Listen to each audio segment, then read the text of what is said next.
You know what they say about the weather in North Carolina? If you don't like it right now, just wait a minute.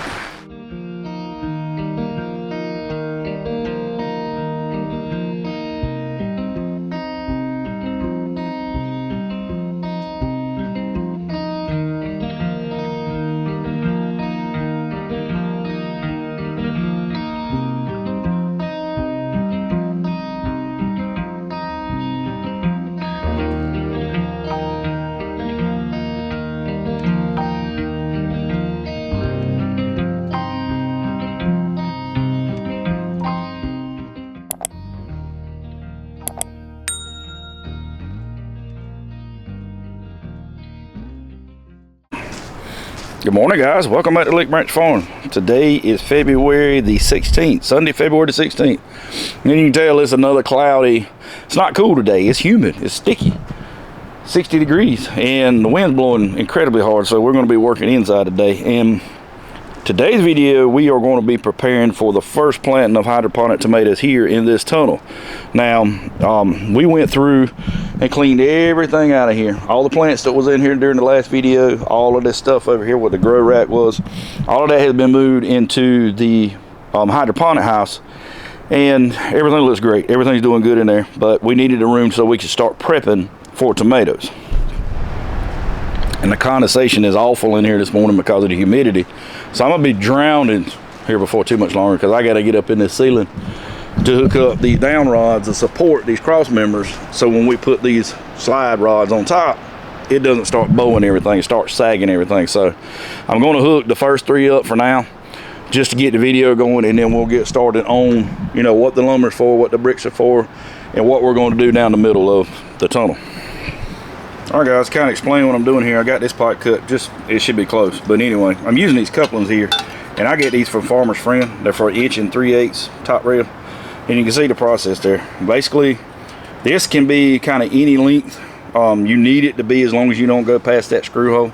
And I'll just put a self-tapping screw in this one, and we'll go up here and we'll put the bolt through here. There's a carriage bolt that comes with it that couples the two together. And then once you get everything stationary, you can come put a self-tapping screw in there. And that's the same thing on the bottom. So that's what we're going to do here, is hook this one up on the top and get it situated, and then we'll put that other one on the bottom to kind of lock everything together.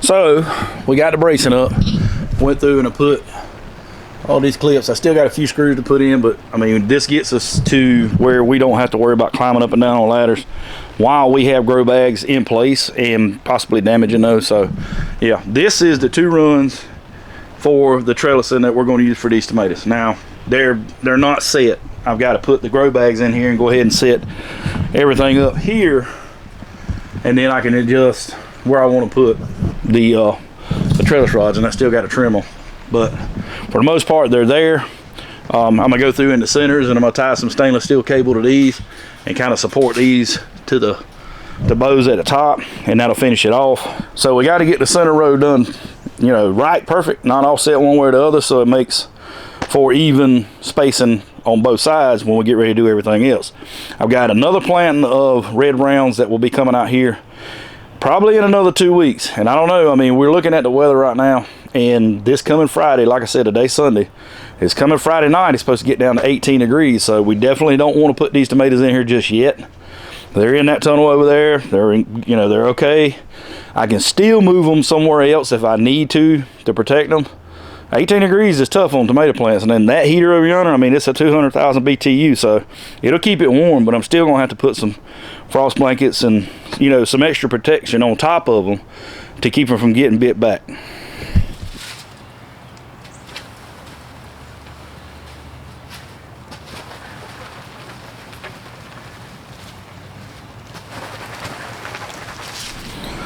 All right, so before we get too crazy, I'm gonna go ahead and start stapling down the ends, and I opened a new roll of weed mat, and I know there's enough on here to do this whole house, but I got enough pieces of rolls left over to where I can trim out all the corners and stuff when I start putting the nutrient tank in here and all that stuff and nailing that stuff down. I can put weed mat up under there so we can completely block off the sunlight to the ground to keep weed from being an issue in here. And that's one of the biggest things that I was shooting for.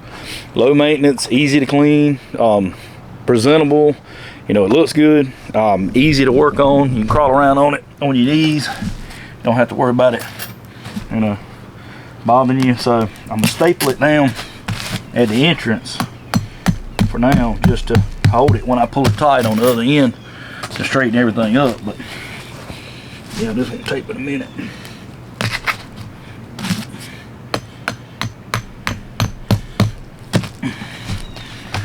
And like I said, we're building more of a permanent way to do this. I mean, I don't want to have to keep coming back in here and doing this every year. This mat here should last a couple years at least. Then we'll take everything out and clean it up. We may need to do some maintenance in here anyway. So right now I'm gonna roll this one out and get it straight in the door, so when we lay the next 2 or 3 down through here, so there'll be 2 more on this side and there'll be 2 more on this side, and that's a 300-foot roll, so that should be enough to do this whole house. All right guys, so we got the mat nailed down. I went down here and I put staples on each side of it every so often to keep it from kind of coming up, and this is kind of what I'm going after. You can see how this is lining up.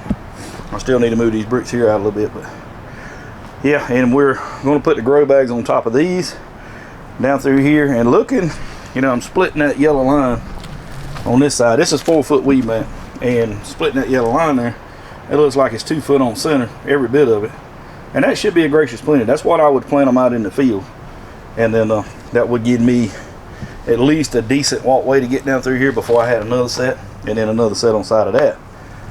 I could probably get away with going on this side of the yellow line, but I really don't want to create any, because we're going to have limbs all in the middle there, and I don't want to create any issues as far as airflow and actually being able to get in there and actually work on things, pruning limbs, harvesting tomatoes and all that stuff. So I think that's where I'm gonna leave everything at, and that should give me plenty of room to get the other sections on each side of this.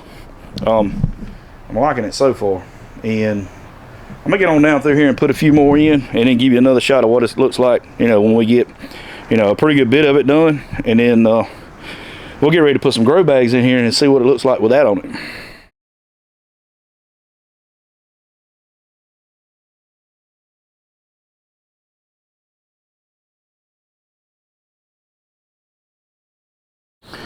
All right guys, so we're done with the pedestals, and I started laying some of the grow bags out to kind of get a feel for the spacing. Now we're going to try to use 3 plants per bag. That's going to be here, center, and then on the end.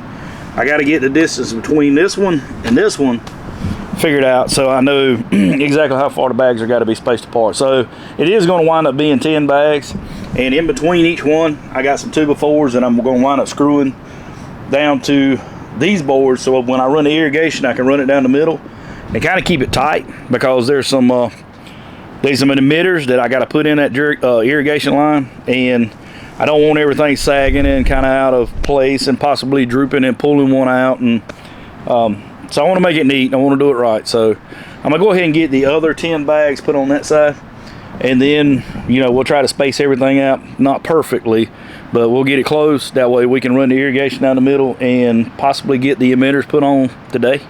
I don't know, but starting to warm up in here. That sun popped out a little bit and it still went back in now, but it got hot in here real quick.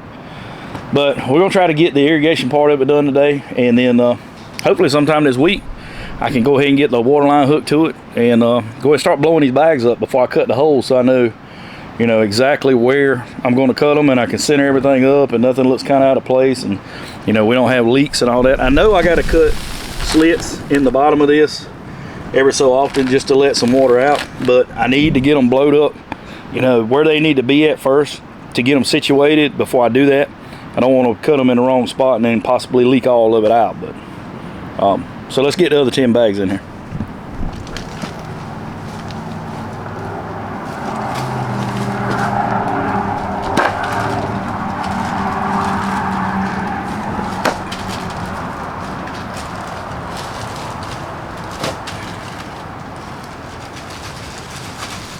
All right, guys, so we're getting close. We got all the dividers put in. Everything is just about where it needs to be. I mean, we're gonna have to move it around a little bit, but everything's screwed down, so it's pretty stationary now.